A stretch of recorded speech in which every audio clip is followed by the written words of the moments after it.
Bonjour, bienvenue à toutes et à tous sur cette conférence donc Grand Témoin qui est consacrée au séisme en Turquie donc, qui s'est déroulé en février 2023. Donc Eric Zipper m'accompagne pour le Corps mondial de secours.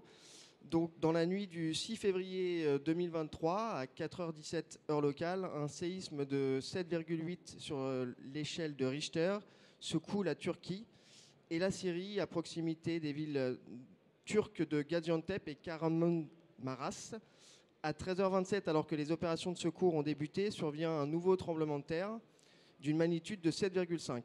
La Turquie en appelle alors à l'aide internationale. Spécialisé donc dans le sauvetage d'ébléments, le Corps mondial de secours est rapidement mobilisé. Et dès le 7 février, une première équipe de reconnaissance est sur site, seulement 34 heures après le séisme. Président du CMS et chef de cette mission, Eric Zipper va nous raconter cette intervention hors norme. Monsieur Zipper, je vous laisse la parole. Vous allez nous en présenter dans un premier temps le CMS et puis la mission par la suite. C'est à vous. Tout à fait, merci. Ouais. Merci d'être venu. Alors déjà, en préambule, je voulais vous dire que je vais essayer de vous raconter comment en fait s'est déroulée cette mission de manière chronologique, sans forcément rentrer dans la technique et tout, mais plutôt vous expliquer comment nous, au niveau du Corps mondial de secours, on se projette sur le terrain et comment ensuite on travaille sur le terrain.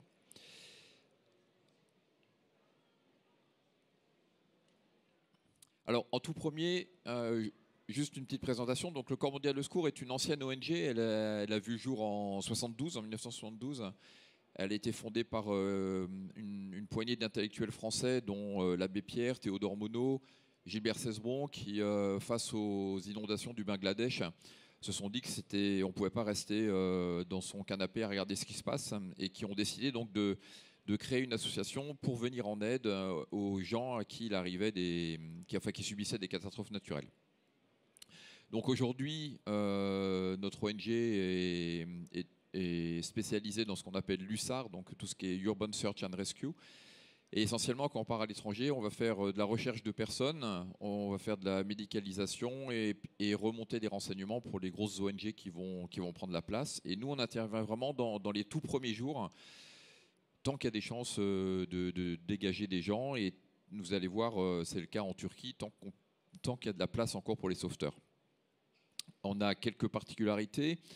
L'ensemble des gens qui composent le Corps mondial de secours sont des bénévoles. On n'a aucun salarié, donc ça veut dire aussi que tout l'argent qu'on récupère, parce qu'on est une ONG, donc on vit des dons, ça veut dire aussi que tous ces dons sont repris pour partir en mission. Dans les deux autres particularités qu'on a, c'est on ne part pas forcément où part tout le monde. Je vous donne plusieurs exemples. Haïti, souvenez-vous, tout le monde est parti sur Port-au-Prince. On a choisi de partir sur Jacmel puisque personne n'allait là-bas. Les Philippines, tout le monde est parti à Tacloban. On est parti dans l'archipel de Bantayan où personne n'avait mis les pieds. Donc on est vraiment en coordination avec les gens du pays. Et quand on arrive sur le terrain, c'est qu'on arrive dans un endroit où le pays a vraiment estimé qu'il y avait des besoins. On part aussi que si le pays demande vraiment l'aide et si on est vraiment sûr qu'en arrivant dans le pays, on va pouvoir travailler. Et puis, une dernière particularité dont on est aussi très fier, c'est qu'on part en autonomie totale. C'est-à-dire qu'on part avec notre eau, notre nourriture, notre matériel pour n'absolument pas peser sur un pays qui doit déjà faire face à beaucoup de manques. Alors un petit mot quand même sur les gens qui composent nos équipes et puis comment ils sont formés pour être prêts à partir. Donc on a des gens, c'est ce qui fait la richesse de nos équipes, on a des gens de tout milieu, de tout métier. On a à peu près un tiers de femmes qui composent nos équipes, mais qui s'entraînent exactement et qui on demande exactement le même travail qu'aux hommes. Et donc voilà, donc il y a plusieurs niveaux. Il y a un premier niveau d'équipier, où on passe un premier stage et où on va surtout travailler sur le matériel, sur les techniques propres au sauvetage d'ébléments. Si les gens sont validés à l'issue de ce premier stage, ils peuvent venir en faire un deuxième qui s'appelle le stage de technicien et qui, lui, va être plus orienté sur la prise en charge des victimes, et puis aussi sur ces deux stages sont aussi l'occasion d'apprendre et de se préparer pour vivre dans un pays étranger touché par une catastrophe. Et ensuite, on peut continuer à se spécialiser pour être chef d'équipe, chef de groupe, sur de l'écoute, hein, enfin voilà, tout un tas de choses. Et on a aussi des équipes médicales et paramédicales, et puis aussi des binômes sino. Alors depuis un peu plus de 50 ans que le CMS existe, il est intervenu un peu partout à l'étranger. Alors ça s'arrête à l'Ukraine. Alors bien sûr, il y a eu la Turquie derrière, puisque c'est le sujet d'aujourd'hui. Puis il y a aussi eu beaucoup d'autres opérations. On intervient aussi en France. Alors en France, quand on intervient, c'est assez particulier. C'est quand nos moyens peuvent venir en aide et ont une réelle plus-value. Par exemple, la vallée de la Roya, vous vous souvenez, c'est les grosses inondations dans le 06. Nous, on avait du matériel qui permettait d'être transporté par hélicoptère dans les villages qui étaient coupés du monde. Et qui était du matériel lourd qui permettait de soulever, de tirer. Et donc, on est parti là-bas. Et on est aussi parti en Ukraine tout au début de la guerre, hein, pour livrer du matériel à Lviv au 13e jour du conflit. Et c'était du matériel surtout d'hémostase pour les soldats où ils avaient très peu de matériel en cas de blessure. Voilà. Alors, la Turquie, tu l'as bien présenté hein, au début. La particularité, c'est que ce sont 2 séismes très violents. Donc un premier tôt le matin. Donc en fait, après, pour nous, c'est un peu une course contre la montre. On se met très rapidement en contact avec le pays. En l'occurrence, là, c'était le consulat général qu'on avait à Strasbourg, qu'on a pu contacter dès le matin. Pour la petite histoire, c'est quand même les premières personnes qui sont arrivées au consulat, qui ont appris au consul qu'il y avait un tremblement de terre qui venait d'avoir lieu dans son pays. Et à partir de là, tout s'enchaîne très vite. Faut recenser nos troupes. Il faut trouver un moyen d'aller aller à l'endroit où il y a besoin d'aide, définir cet endroit, trouver des gens qui vont être nos fixeurs sur place et qui vont pouvoir nous aider, obtenir les autorisations en France, à Ankara. Donc il y a eu beaucoup d'allers-retours, il y a beaucoup de douches froides. Une fois c'est bon, une fois ça part, une fois ça part pas. Enfin voilà. Là, pour nous, le pari, c'était d'envoyer une toute première équipe à Malatya, puisque c'était la demande qu'il y avait. Donc Malatya, c'était pas très loin de l'épicentre. Il y avait beaucoup de dégâts. Et ensuite, de pouvoir être rejoint par une deuxième équipe un peu plus tard, donc qui, eux, vont aller à Adana. D'Adana, on va se retrouver tous à Maraş. La grosse problématique pour nous, enfin pour tout le monde, c'était que les avions étaient capables d'arriver très facilement jusqu'à Istanbul. Ensuite, d'Istanbul, sur la zone touchée par le séisme, dans les 24 heures qui ont suivi, même les 48 heures, ils n'ont pas rouvert les aéroports, mais ils n'étaient pas vérifiés. Donc un gros appareil ne pouvait pas atterrir. Donc nous, on a eu la chance de pouvoir, grâce à notre fixeur et au contact qu'on avait en Turquie, avoir un avion beaucoup plus petit qui vienne nous chercher à Istanbul et qu'emmène la première équipe sur Malatya. Donc, pour vous expliquer un petit peu de quoi est composé, de qui est composée cette première équipe, donc il y avait un chef de mission, un chef d'équipe, un silo avec 2 chiens, un médecin, un infirmier, du matériel médical et logistique et du matériel de recherche.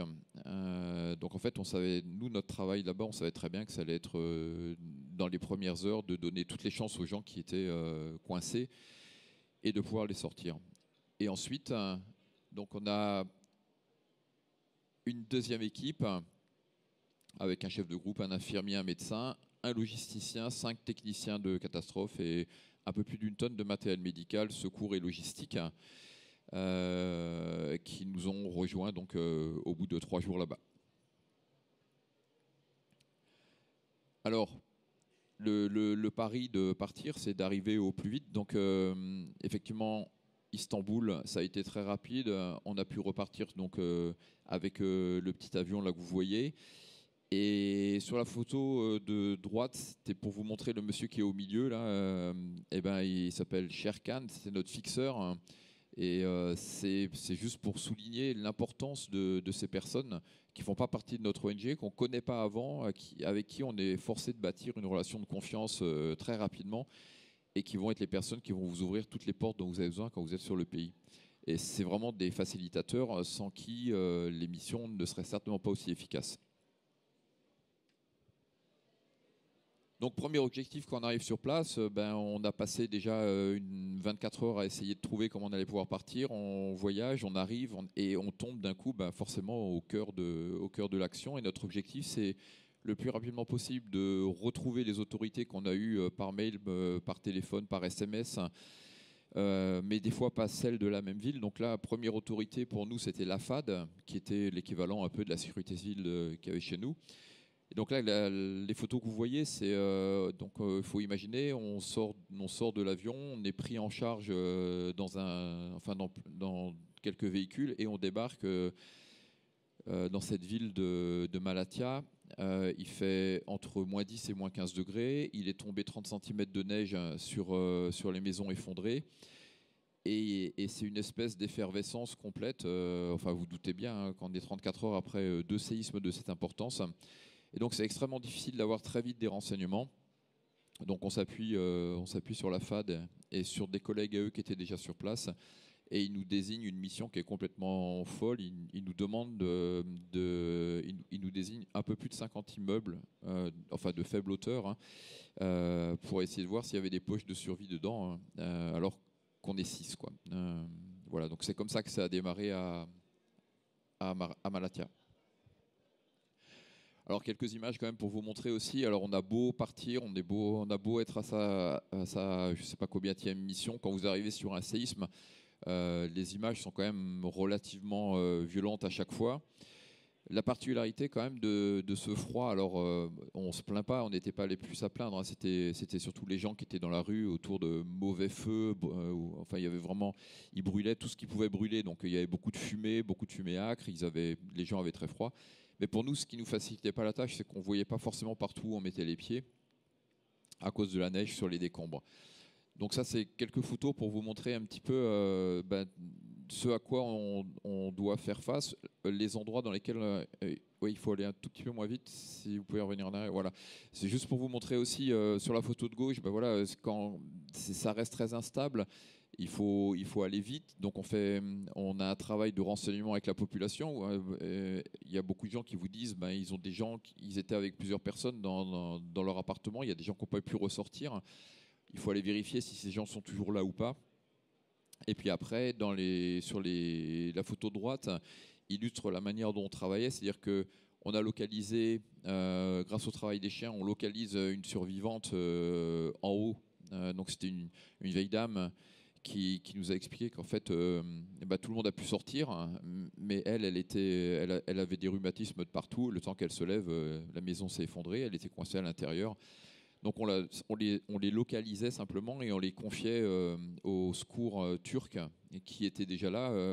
On lui confiait l'extraction pour perdre le moins de temps possible. Ce qui était aussi très surprenant en Turquie, c'est parce qu'il y a eu beaucoup de critiques sur la manière dont les secours étaient organisés et tout, c'est qu'on est arrivé 34-35 heures après. Et devant ces gros amas, il y avait déjà à chaque fois une pelle mécanique qui était en place et avec un chauffeur qui était quand même un orfèvre à chaque fois en la matière. Et le lendemain, quasiment tout ce qui était 4G était rétabli grâce à des petites remorques qu'ils avaient de relais 4G. Et donc en fait, on avait des moyens de communication qui étaient vraiment faciles. Donc on a travaillé jour et nuit. Avec pas mal de répliques. Donc ce que j'essaye plutôt, c'est aussi de vous montrer un petit peu ce qu'est notre quotidien quand on part en mission. Donc c'est aussi au milieu de ces répliques, il faut quand même s'engager dans les bâtiments, il faut quand même s'engager dans les étages. Vous voyez que des fois les étages sont quand même limités à pas grand chose. Il y en a même dans lesquels on ne peut pas pénétrer, mais des fois c'est vraiment au bas et surtout c'est que des fois on s'aperçoit que le plafond tient sur vraiment pas grand-chose à l'autre bout. Des fois, c'est sur des meubles ou sur des piles de carrelage. Et alors, quand on arrive sur des bâtiments qui sont plus grands, on doit identifier où il pourrait y avoir des poches de survie. Et je vous avoue que des fois,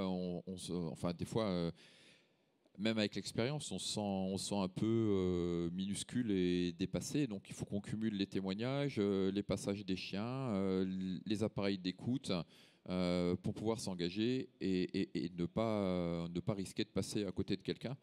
Alors sur la photo de gauche, c'est déjà pas facile. Sur la photo de droite, ça y est encore moins parce que vous voyez bien l'état des maisons. Alors ça pose un problème pour rentrer dedans. Et ça pose aussi un problème, vous verrez un peu plus loin, pour travailler à côté. Parce que ce sont quand même des maisons qui ne demandent qu'à s'effondrer. Et pourtant, il faut quand même bien travailler dans les immeubles effondrés tout autour. Alors pour détecter d'éventuels survivants, alors je vous disais, il y a tous les témoignages. Alors là, ils sont à prendre, il y en a qui sont bons, il y en a qui sont moins bons. Enfin, on n'en veut pas aux gens, mais on comprend très, très facilement qu'il y a des gens qui viennent nous chercher, qui nous racontent des histoires qui ne sont pas forcément vraies, simplement pour qu'on soit sûr, enfin qu'ils soient sûrs qu'on s'engage et qu'on puisse aller chercher un être qui leur est cher. Donc on n'en a pas souvent, on arrive souvent à faire la part des choses, mais des fois on part quand même sur un truc où on s'aperçoit bien qu'on nous a un petit peu raconté n'importe quoi. Donc on travaille sur ça, on travaille avec les chiens, mais les chiens on en avait deux, ils travaillaient dans la neige, donc leur coussinet s'abîmait assez rapidement, ils ont été blessés rapidement au début, mais bon ils ont continué à travailler, mais voilà, c'est aussi au milieu de tout ça, il faut trouver quelqu'un qui leur fait des points de suture pour leur recoudre les pattes et puis les renvoyer. Et après, on travaille aussi avec des appareils d'écoute, avec des caméras endoscopiques. Et puis il y a des fois, pour lever le doute, on est quand même forcé de percer un mur, de couper du béton, de couper des fers à béton pour vérifier que de l'autre côté, effectivement, il y a une présence de quelqu'un ou pas. Donc là, c'est pour vous expliquer aussi que l'une grosse problématique qu'on a, c'est d'arriver à passer au milieu de tout ça, parce que on peut plus circuler correctement. Donc des fois, on met très longtemps pour arriver à percer, parce qu'on peut pas emmener non plus des moyens qui sont très très lourds. Parce que là, par exemple, sur la photo de gauche, pour y arriver, il a vraiment fallu d'abord être à quatre pattes et parfois à plat ventre pour passer. Donc on peut pas emmener des énormes outils. Et puis la photo de gauche, c'est juste pour vous montrer aussi à quoi peut ressembler. Ce sont deux immeubles qui sont effondrés, un au premier séisme, un au deuxième séisme. Et en fait, où on rentre, c'est entre les deux façades d'immeubles. Donc il a fallu dégager les toits qui étaient au-dessus, les antennes paraboliques, enfin tout ce qu'il pouvait y avoir, l'isolation, pour ensuite commencer à se frayer un passage dans ce tout petit espace qui reste entre deux immeubles. Et alors souvent, la manière dont on peut rentrer quand il n'y a pas d'accès sur les côtés, c'est d'accéder en haut et puis de percer les dalles de béton les unes après les autres pour pouvoir descendre de plus en plus profondément. Alors on essaye de percer le plus petit possible pour qu'on puisse rentrer le plus rapidement dedans. Puis après, parfois, c'est intéressant quand même de pouvoir élargir. Et là, sur la photo de droite, on peut commencer à descendre d'un étage à l'autre et pouvoir aller rayonner dans ce qui reste des étages pour vérifier s'il y a encore du monde ou pas. Voilà, donc c'est aussi pour vous montrer à quoi ça peut ressembler. Un étage, vous retrouvez effectivement tout ce qu'on a dans un appartement. Donc là, par exemple, il y avait des pièces qui nous intéressaient plus que d'autres. Ce qui nous intéressait, c'était les salles de bain, c'était les chambres à coucher, comme le premier séisme a eu lieu en fin de nuit. C'était quand même là où on avait le plus de chances de retrouver du monde. Voilà, donc en fait, on essaye de rentrer dedans que quand on a vraiment une chance de trouver quelqu'un ou quand il y a vraiment un doute à lever.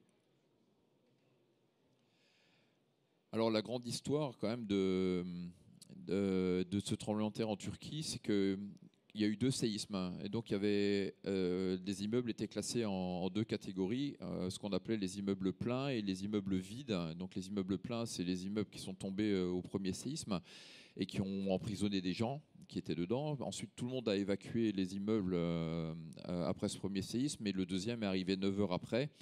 Et donc, on estimait que les immeubles qui étaient tombés au deuxième séisme étaient vides. Et puis là, on est toujours à Malatya. On travaille principalement sur l'immeuble qui est le plus en bas, qui est un immeuble plein, et celui qui est de l'autre côté, c'est un immeuble vide sur lequel on n'est pas censé travailler. Alors aussi pour que vous compreniez la lecture que nous on doit faire, tout au fond sur la photo, vous voyez une espèce de bloc de béton là qui est posé. Ce bloc de béton pour nous c'est la cage d'ascenseur qui a perforé le plafond de l'immeuble. Et donc ça c'est une voie par laquelle c'est vraiment facile de rentrer, quoi. Donc c'est aussi des choses qu'on essaye de repérer. Et donc là, on va travailler sur cet immeuble plein toute la journée. On va pas trouver de survivants dedans.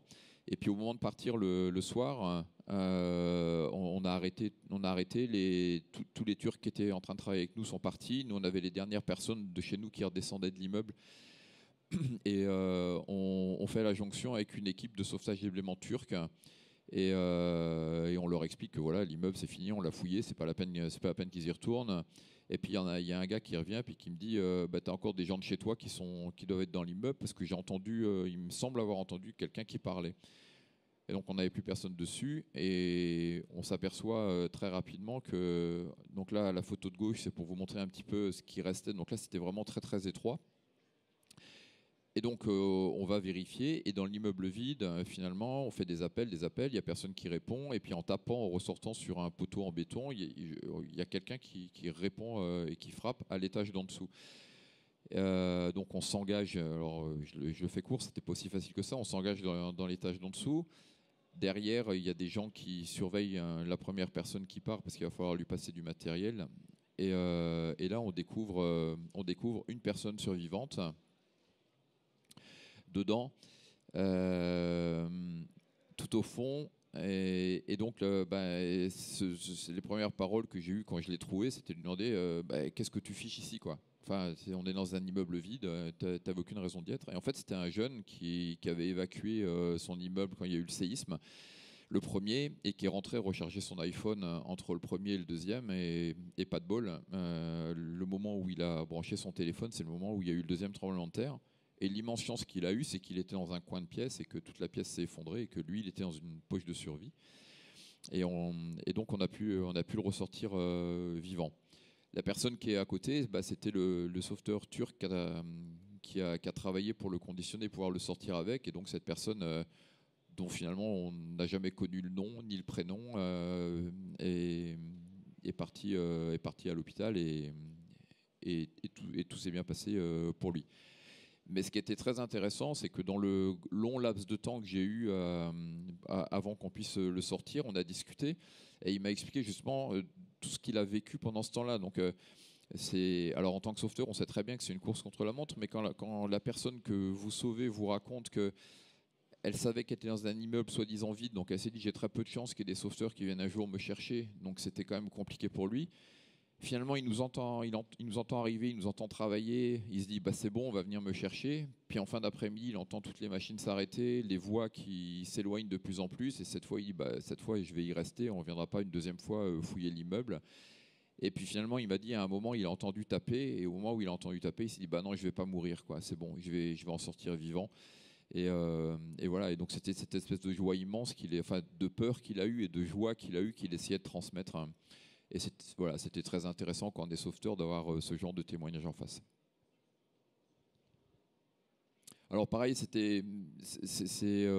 la photo droite, c'est surtout celle-ci que je voulais vous montrer, c'est que c'est vraiment compliqué, ne serait-ce que de savoir dans quel sens on est. Est-ce que devant nous c'est un mur, un plafond, un plancher? On a des immeubles qui se sont tombés en se tordant complètement, c'était le cas de ceux-là.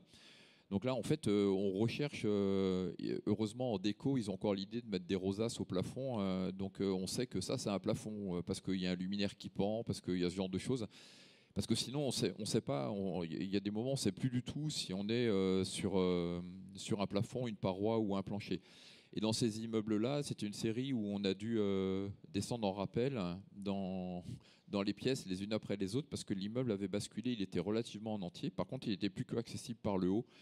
Donc ça veut dire aussi il faut être capable aussi de développer beaucoup de techniques différentes et de les adapter en fonction de chaque immeuble dans lequel il faut qu'on intervienne. Alors, on se dit ouais, c'est chouette, notre ONG elle est partie là-bas, elle a fait du bon boulot. On fait pas du bon boulot tout seul. On s'appuie et c'est comme ça qu'on est efficace sur tout un tas de gens. Donc je vous ai un peu expliqué le rôle des fixeurs, qui est vraiment un rôle qui est crucial dans la réussite d'une mission. Mais c'est aussi des gens qu'on retrouve d'une mission sur l'autre. On a retrouvé nos collègues israéliens qui avaient un secteur qui était juste à côté d'une autre, avec lesquels on a travaillé. On faisait des levées de doute, ils faisaient passer leur chien, ils avaient un doute, on faisait passer notre chien et on vérifiait.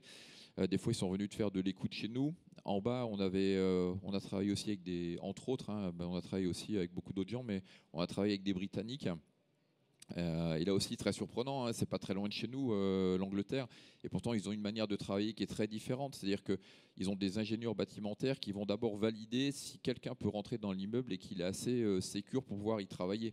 Donc c'était très compliqué de travailler avec eux parce que c'était lent, il y avait des fois ils refusaient de rentrer dans des immeubles pour mettre des appareils d'écoute. Donc voilà.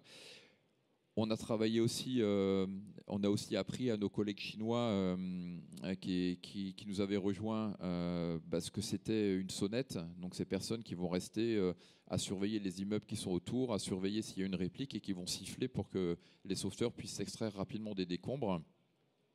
Et bien sûr, tout ça, ça se faisait en liaison avec la FAD, à qui on donnait des informations tous les soirs de l'avancée de notre mission et qui, eux, nous confortaient ou pas, ou nous redonnaient un secteur un petit peu différent. Après, la collaboration, elle était aussi avec les gens du coin. Donc, on a travaillé avec des élus, des responsables techniques de certains quartiers qui, eux, connaissaient très bien où il pouvait y avoir potentiellement des gens encore vivants. Et là, je vous ai remis une photo avec les Chinois parce que c'était juste hallucinant ce travail avec eux. Ils sont arrivés à 60 et ils seront restés en fait qu'une journée à travailler. Donc, ils sont arrivés un soir. Nous, on nous avait confié, on avait un courrier de la FAD qui nous demandait d'encadrer cette équipe chinoise pour que ce soit le plus efficace possible. On avait l'impression que leur matériel avait été livré par Amazon. Il y avait encore les reels en dessus, c'était encore dans des cartons. Donc on a réussi, à force de persuasion, avec leur interprète, mais qui parlait que chinois-turc, et notre interprète qui parlait turc-anglais, à communiquer, qu'ils acceptent de travailler avec nous. Donc on a pu travailler avec eux pendant une journée.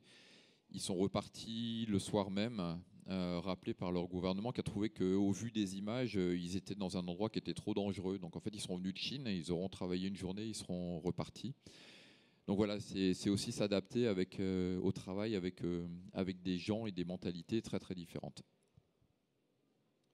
Et puis les locaux, qui une fois de plus sont vraiment les chevilles ouvrières. Donc là-bas, on avait des gens qui étaient des formidables atouts, c'était les conducteurs de pelle. Enfin, on a vraiment eu des gens, mais qui étaient capables d'aller nous décrocher un fer à béton, nous soulever une dalle. Enfin, vous verrez un peu plus loin.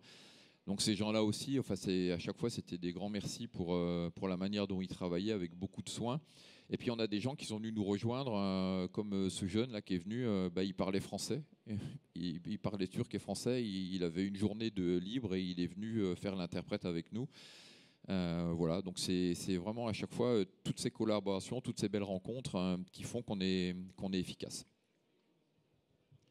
Donc le chantier qu'on nous avait confié, donc on a commencé à Malatya. De Malatya, on est parti sur Marache. Et sur Marache, on nous a entre autres confié ce que vous voyez là à gauche, c'est la zone avec 5 immeubles de 15 étages effondrés. Et là-dedans, il faut commencer à savoir où c'est qu'on va commencer à chercher, où ça vaut le coup de concentrer ses forces, déjà s'y retrouver. Comprendre comment c'est tombé, comprendre où sont les façades, où sont les endroits. Donc là, c'est intéressant aussi d'avoir des témoignages de la population, des gens qui connaissaient ces immeubles avant. On a aussi un super allié, c'est Google, où on peut aller on peut aller voir les images avant que ça soit tombé pour essayer de comprendre comment fonctionnait ce quartier. Et puis après, sur la droite, vous voyez aussi que d'un côté, il faut qu'on travaille avec peu de personnes sur nos chantiers pour des raisons de sécurité pour nous et pour les gens. D'un autre côté, il faut quand même, nous, on attache beaucoup d'importance à rester très humain dans nos rapports avec la population aussi, parce que ça nous a sorti souvent de très mauvais pas de collaborer avec la population. Et puis il y a des gens aussi qui ont leurs proches qui sont dans les amas de décombres, et c'est assez compliqué quand même humainement de leur dire qu'ils n'ont pas le droit d'approcher. Et nous, on a besoin de ces renseignements-là. Donc, c'est vraiment tout le temps une espèce de jeu d'équilibre entre avoir les bonnes personnes auprès de nous, mais pas en avoir de trop. Et puis de leur faire accepter aussi des fois de requitter les lieux. Donc là, c'est toujours le même endroit, mais vu d'un peu plus haut. En haut, il y avait une route qui passait. Donc, c'est pour vous montrer aussi à quel point tout est intriqué. Il faut arriver à faire travailler des équipes, il faut que les pelles puissent nous ouvrir aussi certains endroits et certains accès pour pouvoir continuer à travailler.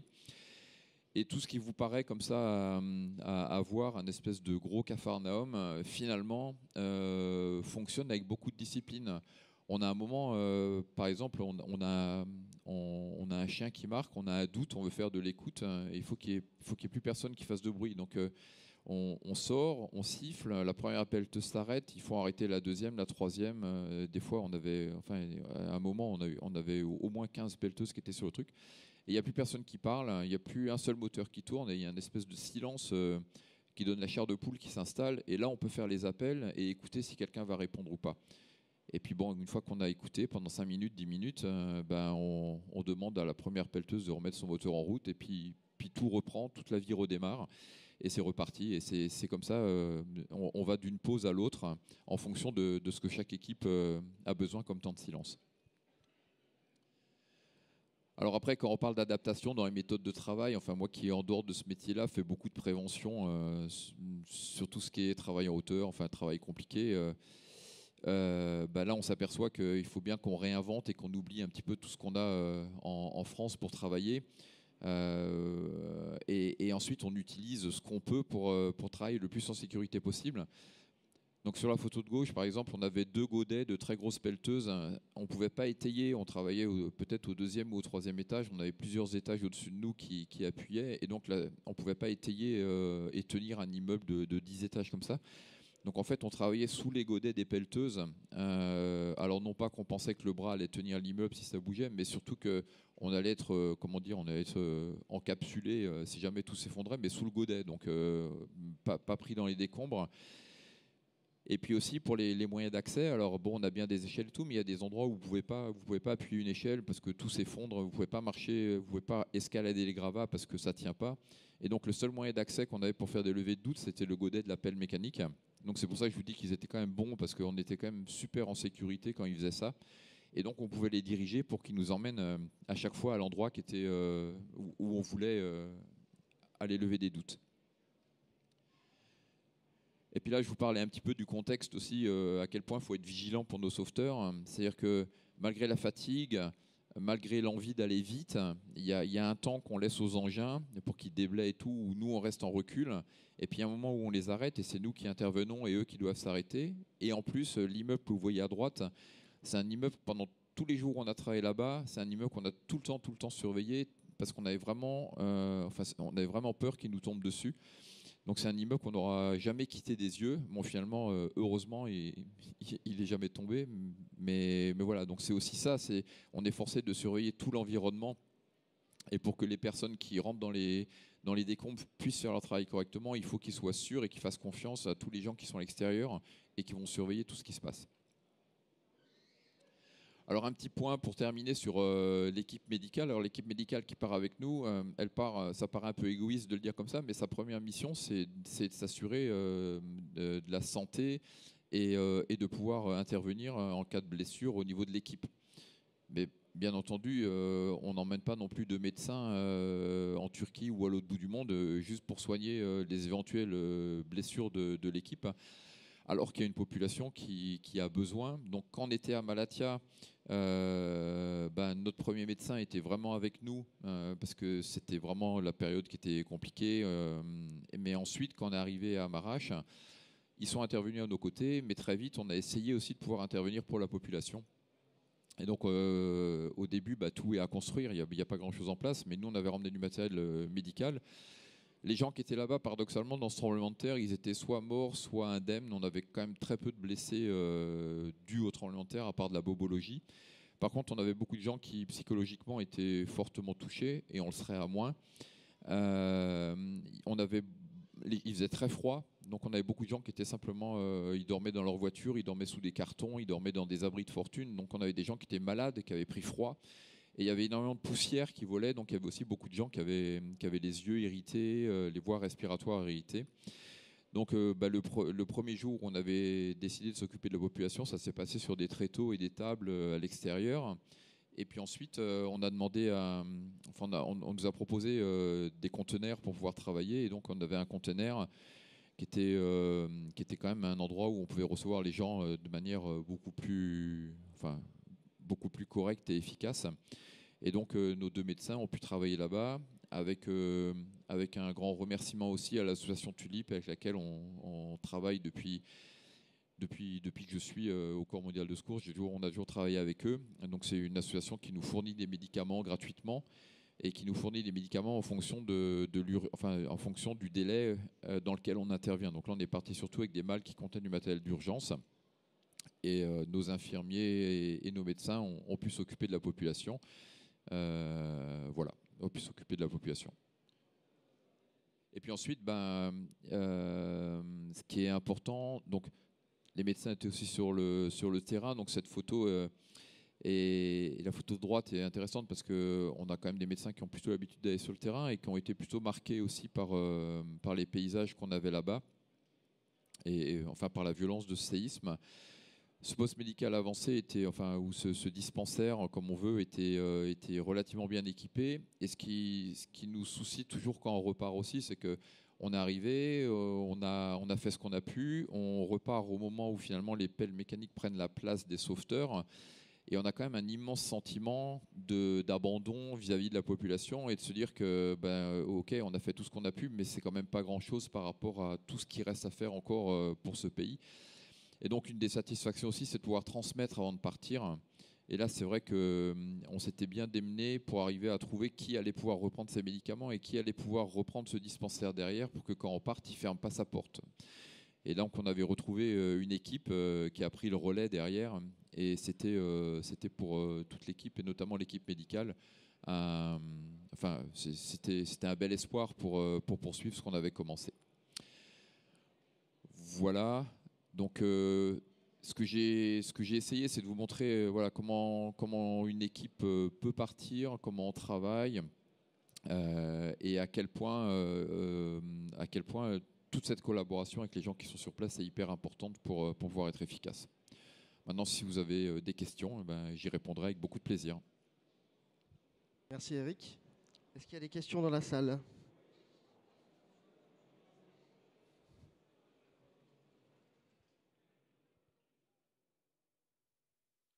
Bonjour, j'ai une question sur le jeune que vous avez sorti des décombres dans l'immeuble qui était censé être vide. Par rapport à la deuxième secousse, il s'est passé combien de temps entre la secousse et le moment où vous l'avez sorti ? Il a dû se passer 48 heures, à peu près. Ouais. Ok, merci. Donc c'est pour ça que quand on l'a trouvé, en fait, il était peu blessé, mais par contre, il avait très froid. J'ai une autre question. Est-ce que vous occupez uniquement, est-ce que les chiens marquent uniquement des personnes vivantes ou vous occupez aussi des victimes décédées pour les sortir des décombres ? Alors, pour la première partie de votre question, au niveau des chiens, oui, ils cherchent que les survivants, contrairement à d'autres équipes qui avaient des chiens qui marquaient uniquement les cadavres. Et non, alors bien sûr, on sort des gens qui sont décédés, mais on essaye au maximum de consacrer notre temps aux gens qui sont survivants. Très bien, merci. Est-ce qu'il y a d'autres questions ?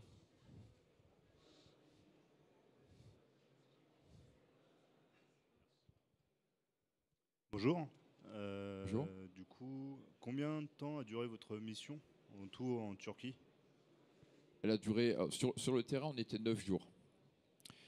Donc on avait prévu de rester 3 jours de plus, mais voilà, on nous a fait comprendre que c'était le moment où maintenant ils allaient nettoyer et enlever les gravats.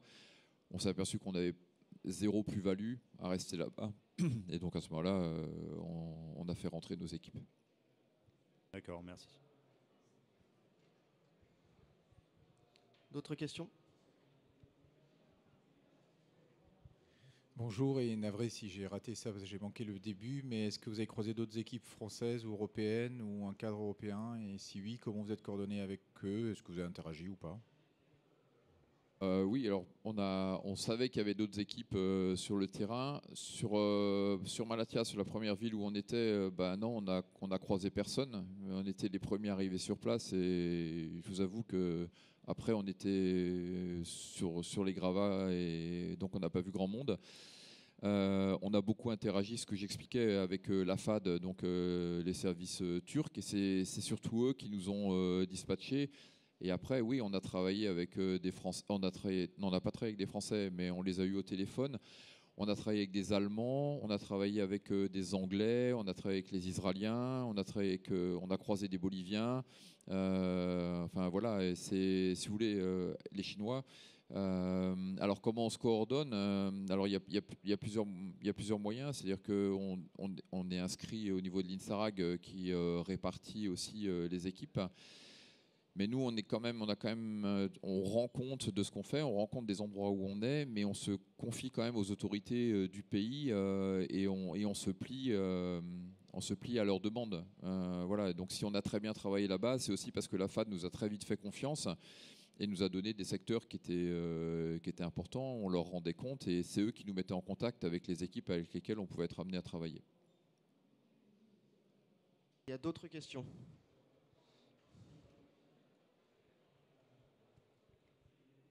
Bonjour, merci beaucoup. Je m'interrogeais en fait combien de personnes vous avez trouvées pendant vos 9 jours de travail.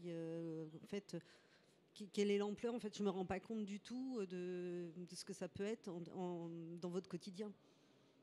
Alors vous allez être très déçus, hein, parce que sur un séisme, quand on trouve déjà un survivant, on est déjà super content. Donc là, on aura trouvé 2 personnes survivantes.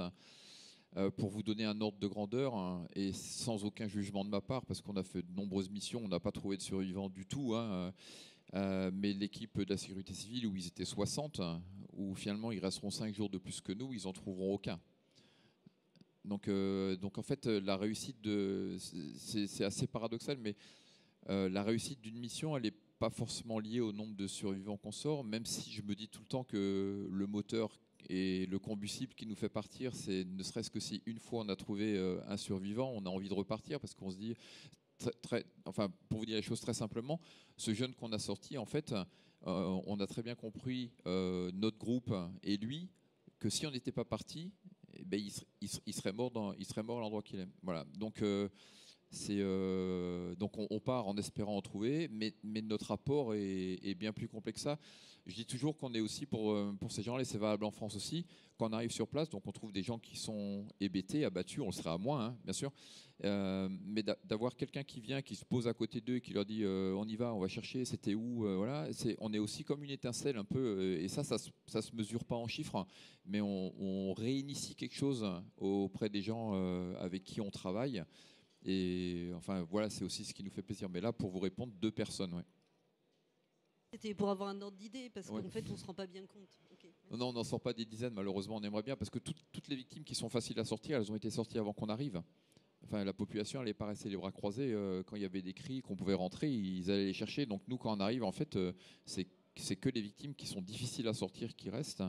Et on trouve beaucoup plus, malheureusement, de gens décédés que de survivants. Bravo pour ce travail. Est-ce qu'il y a d'autres questions?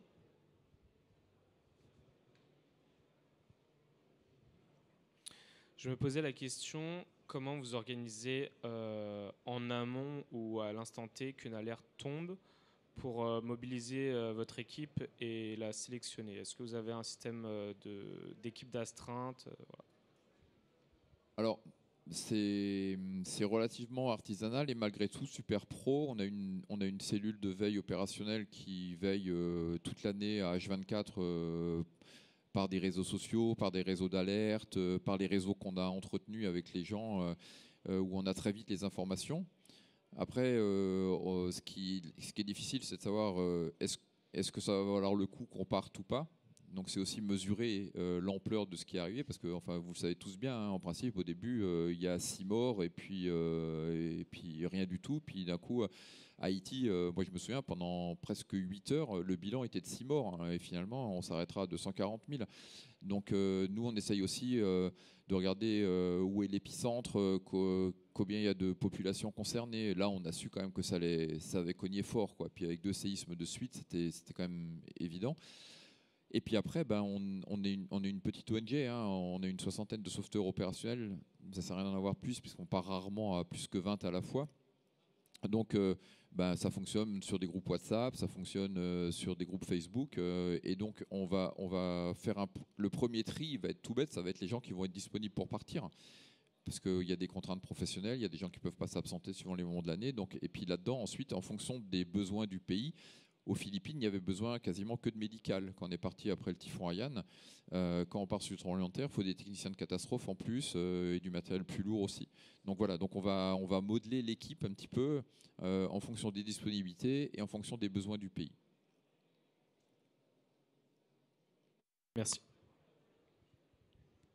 On va clôturer la conférence, mais avant, il y avait une dernière question. Eric, quand on a préparé cette conférence, tu me disais qu'effectivement, on pouvait revenir notamment sur le séisme qui s'était produit au Maroc en septembre de cette année, en 2023. Est-ce que tu peux nous dire effectivement si le CMS a été mobilisé sur place et sinon pourquoi? Ah oui, je voulais juste réévoquer ça parce que dans nos particularités, alors on est une ONG, on pourrait partir un petit peu comme on veut, sauf que on est à la disposition du pays et donc au Maroc, comme on était prêt à partir le samedi matin à 11h, on était en liaison directe avec l'ambassade à Paris et donc avec Rabat. On avait les villages qui étaient ciblés, sur lesquels on intervenait. On avait les véhicules 4x4 qui nous attendaient à l'aéroport au Maroc. Et puis très vite, on comprend que le pays ne va pas demander l'aide internationale, ou du moins qu'elle sera très ciblée. Et donc on a une réponse officielle qui nous dit que c'est un no-go le dimanche matin et que ça ne bougera pas pour les Français. Et donc, à ce moment-là, c'est de la mort dans l'âme qu'on démobilise les gens, mais on le fait vite aussi parce que sortir aujourd'hui, enfin, je ne vais pas vous cacher la misère dans les hôpitaux, mais quand vous enlevez un urgentiste ou 2 urgentistes dans des services et que vous les laissez en pré-alerte, c'est quand même important de les remettre vite fait à l'hôpital si on ne va pas partir. Et donc, on n'est pas parti. Et c'est une décision qui est dure à prendre. Mais c'est aussi une décision qui correspond à nos valeurs, c'est-à-dire que le pays reste souverain.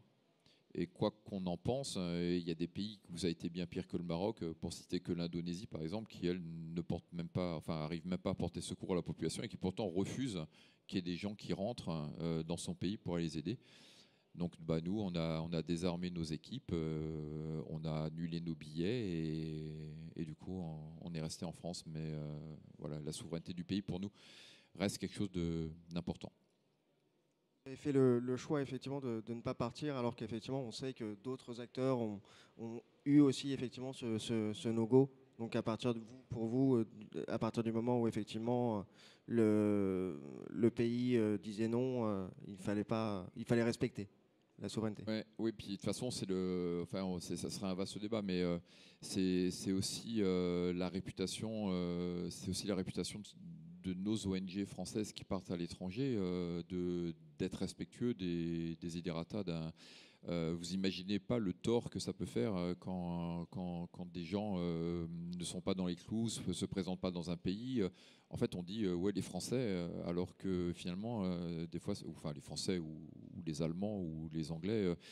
Mais voilà, ça cause beaucoup de tort. Et je pense par exemple que quand le Maroc refuse l'aide internationale, alors bien sûr il y a une partie qui était purement politique, ils ne voulaient pas qu'il y ait de la France aille les aider, mais il y a aussi de plus en plus de pays qui se posent la question de savoir si on doit accepter ou pas l'aide internationale, en sachant que quand ils vont appuyer sur le bouton pour demander de l'aide, ils vont être submergés par des gens qui vont venir, qui seront de l'aide véritable, mais aussi des gens où finalement ça s'apparente plus à une espèce de tourisme humanitaire qu'à une vraie aide technique pour le pays. Très bien. Eh bien, écoutez, nous allons clôturer cette conférence.